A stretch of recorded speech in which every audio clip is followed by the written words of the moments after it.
D'importants amas d'ordures dans plusieurs rues. C'est le nouveau visage de plusieurs quartiers du 5e arrondissement de Douala.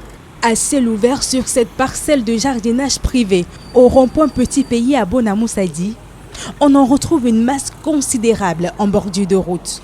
Les plus jeunes, comme cette gamine que nous retrouvons dans les déchets, se livrent à plusieurs infections bactériennes.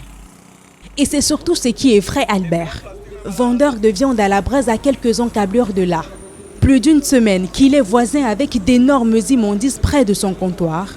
L'espace pour lui est pourtant interdit de dépotoir par la mairie de Douala 5, dit-il. Ça nous a dépassé aussi, puisque quand les gens des quartiers venaient seulement, souvent parfois dans la nuit, qui viennent verser.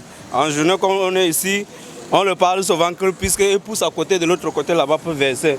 Mais avec tout ça, les gens ne comprenaient pas. Quand on va ici à côté comme ça, là, ça nous gêne mal. Bépanda est aussi une victime de cette pollution. Au lieu dit 3e rue, un contraste saisissant. Des déchets à même le sol juste à côté d'un bac à ordures à moitié plat.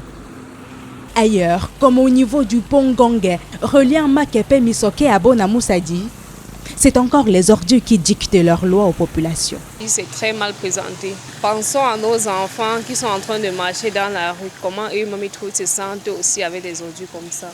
Des maladies déjà, avec le choléra qui est déjà dehors.